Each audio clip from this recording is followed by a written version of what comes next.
नमस्कार दोस्तों, defence news Hindi में आपका स्वागत है। आज की मुख्य खबरें। सुपरसोनिक एयर लॉन्च क्रूज मिसाइलों का विकास। यह खबर एक नए संयुक्त कार्य समूह यानी JWG के समझौते MOU के बारे में है, जिसका लक्ष्य सुपरसोनिक यानी कि ध्वनि से तेज एयर लॉन्च क्रूज मिसाइलों के विकास पर केंद्रित है, जो GPS प्रूफ क्षमता से लैस होंगी। इसका मतलब ये है कि ये मिसाइलें GPS सिग्नल जाम होने पर भी अपना सटीक निशानेबाजी जो है वो बनाए रख पाएंगी। ये सुपरसोनिक जो है एयर लॉन्च क्रूज मिसाइलें जो है यानी ALCMs जो हैं, इसका विकास करना जो है यही इसका लक्ष्य है। विशेषता क्या है? इस मिसाइलों में GPS प्रूफ क्षमता होगी, जिसका मतलब है कि वे GPS सिग्नल जाम होने पर भी अपना रास्ता नहीं खोएंगी। यह भारत के लिए रक्षा क्षमताओं को बढ़ाने का एक तरीका है, खासकर मिसाइल तकनीक के क्षेत्र में। उदाहरण ले लेते हैं, जैसे ब्रह्मोस मिसाइल जो है वो भारत की एक सुपरसोनिक मिसाइल है और भारत और रूस मिलकर ब्रह्मोस के हाइपरसोनिक वेरिएंट पर भी काम कर रहे हैं। यह दिखाता है कि भारत इस तरह के मिसाइलों के विकास में आगे बढ़ रहा है। अगला, लड़ाकू विमानों के निर्माण में तेजी लाने के लिए उच्च तकनीकी प्रोजेक्शन सिस्टम का उपयोग। भारत अपने लड़ाकू विमानों के निर्माण में तेजी लाने के लिए उच्च तकनीकी प्रोजेक्शन सिस्टम का उपयोग कर रहा है, जिससे उत्पादन प्रक्रिया में सुधार और सटीकता बढ़ेगी।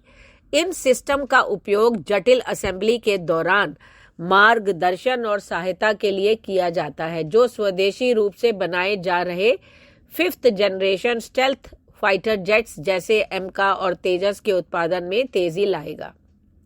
यह हाईटेक तकनीक भारत के लड़ाकू विमानों के निर्माण की गति को बढ़ा रही है। इन प्रोजेक्शन सिस्टम का उपयोग जटिल भागों को सही जगह पर फिट करने में मार्गदर्शन के लिए किया जाता है। यह तकनीक असेंबली की सटीकता को बढ़ाती है, जिससे उत्पादन में सुधार होता है। इस तकनीक का उपयोग भारत के स्वदेशी रूप से विकसित किए जा रहे लड़ाकू विमानों जैसे कि एमका और तेजस के उत्पादन को तेज करने के लिए किया जा रहा है। यह भारत की रक्षा क्षेत्र में आत्मनिर्भरता बढ़ाने के प्रयासों का एक महत्वपूर्ण हिस्सा है। अगला, भारत का DRDO खतरनाक और आधुनिक मिसाइल रुद्रम 3 को तैयार करने में जुटा। भारतीय सेना की ताकत को एक ऐसी नई धार मिलने जा रही है जो युद्ध के मैदान में नियमों को हमेशा के लिए बदल देगी।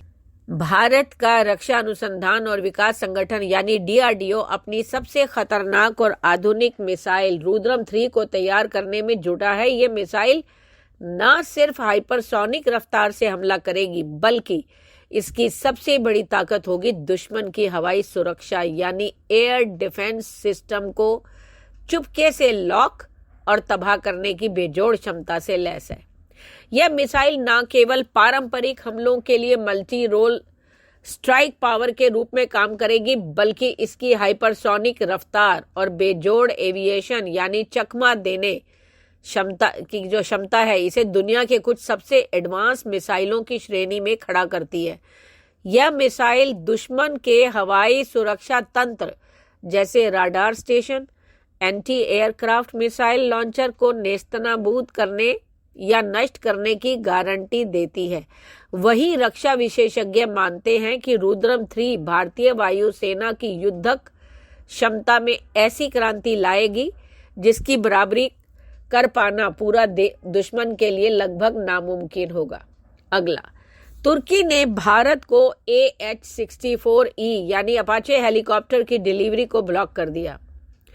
तुर्की ने भारत को AH-64E अपाचे हेलीकॉप्टर की डिलीवरी को ब्लॉक कर दिया है, क्योंकि उसने भारत को ले जा रहे ट्रांसपोर्ट विमान को अपने हवाई क्षेत्र से गुजरने की अनुमति देने से इनकार कर दिया था। इसके कारण ट्रांसपोर्ट विमान को अमेरिका वापस लौटना पड़ा और भारतीय सेना को अपाचे हेलीकॉप्टरों की डिलीवरी के लिए और अधिक इंतजार करना पड़ेगा। ये तुर्की ने भारत के ये जो आने वाले अपाचे हेलीकॉप्टर की डिलीवरी थी उसमें अड़ंगा डाला है। भारत ले जा रहे ट्रांसपोर्ट एयरक्राफ्ट को तुर्की के हवाई क्षेत्र से गुजरने की अनुमति नहीं मिली, जिससे उसे वापस अमेरिका लौटना पड़ा।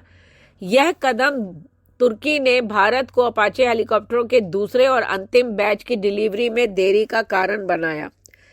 भारतीय सेना को अपनी हेलीकॉप्टरों की डिलीवरी के लिए अब और भी इंतजार करना पड़ेगा। अगला, भारत ने चीन सीमा के पास न्योमा एयरबेस को ऑपरेशनल कर दिया। ये पूरी तरह से कार्यात्मक कर दिया गया है। लद्दाख के पास न्योमा एयरबेस, यह एयरबेस वास्तविक नियंत्रण रेखा यानी LAC से सिर्फ 30 से 35 किलोमीटर की दूरी पर है। 13,700 फीट यानी लगभग 4,175 मीटर की ऊंचाई पर स्थित है, जिससे यह दुनिया के सबसे ऊंचे ऑपरेशनल लड़ाकू हवाई अड्डों में से एक बन गया है। भारतीय वायुसेना प्रमुख air chief marshal AP Singh ने 13 नवंबर को खुद एक C-130J सुपर हरक्यूलस परिवहन विमान उड़ाकर एयरबेस का उद्घाटन किया। इस एयरबेस के चालू होने से पूर्वी लद्दाख सेक्टर में भारत की सैन्य क्षमता में बड़ा इजाफा हुआ है। ये इसका रणनीतिक महत्व है। यह सैनिकों, हथियारों और अन्य आवश्यक सामग्रियों को LAC के पास तेजी से पहुंचाने में मदद करेगा।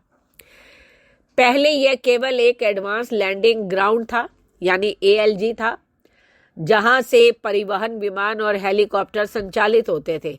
अब अपग्रेडेशन के बाद यहां लड़ाकू विमानों जैसे राफेल और सुखोई 30 MKI के संचालन, ईंधन भरने और रखरखाव सहित सभी आवश्यक सुविधाएं मौजूद हैं। सीमा सड़क संगठन यानी BRO द्वारा 218 करोड़ की लागत से इस परियोजना को पूरा किया गया है। न्योमा जो है वो लेह, कारगिल और थोइस के बाद लद्दाख में भारतीय वायुसेना का चौथा ऑपरेशनल बेस है। यह कदम चीन द्वारा सीमावर्ती क्षेत्रों में अपने हवाई बुनियादी ढांचे के विस्तार के जवाब में भारत की हवाई शक्ति को मजबूत करता है। अगला, DRDO ने एपर्चर एंटीना के लिए सूचना के लिए अनुरोध जारी किया। DRDO ने एक एपर्चर एंटीना के लिए सूचना के लिए अनुरोध जारी किया यानी RFI जारी किया है। यह RFI उन कंपनियों को आकर्षित करने के लिए है जो इस प्रकार के एंटीना को विकास और निर्माण में रुचि रखते हैं, ताकि DRDO को अपनी रक्षा प्रौद्योगिकियों को मजबूत करने और आत्मनिर्भरता हासिल करने में मदद मिल सके। RFI का उद्देश्य क्या है? इसका उद्देश्य है रक्षा के लिए आवश्यक एक विशिष्ट प्रकार के एंटीना के लिए संभावित निर्माताओं और आपूर्तिकर्ताओं से जानकारी एकत्र करना। DRDO का लक्ष्य क्या है? DRDO का लक्ष्य है कि वह भारत को अत्याधुनिक रक्षा तकनीकी में आत्मनिर्भर बनाए, जिसके लिए वह विभिन्न रक्षा प्रणालियों के लिए इस तरह के उपकरण विकसित कर रही है। आखिर क्यों है यह इतना महत्वपूर्ण? यह पहल भारत की घरेलू रक्षा उत्पादन क्षमताओं को बढ़ावा देने और विदेशी निर्भरता को कम करने की दिशा में एक और कदम है। अगला, T-72 टैंकों को ड्रोन से बचाने के लिए मुख्य तोप के ऊपर मजबूत रबर के फ्लैप। भारतीय सेना अपने T-72 टैंकों को ड्रोन से बचाने के लिए मुख्य तोप के ऊपर मजबूत रबर के फ्लैप लगा रही है, जैसा कि रूस ने भी किया है। ये फ्लैप ऊपरी हिस्से को ड्रोन और एंटी टैंक मिसाइलों से बचाते हैं, जिससे पुराने टैंकों की युद्ध क्षमता में सुधार आता है। यह एक लागत प्रभावी और कारगर उपाय है, खासकर जब तक कि नए लड़ाकू टैंक विकसित नहीं हो जाते। ये बचाव करते हैं एंटी टैंक और ड्रोन से। यह एक किफ़ायती अपग्रेड है जो मौजूदा टैंकों की रक्षा को बढ़ाता है। रूस ने भी अपने T-80U टैंकों में इसी तरह के रबर कवच का उपयोग पहले किया है, पहले धूल से बचाव के लिए, अब ड्रोन से बचाव के लिए। धन्यवाद।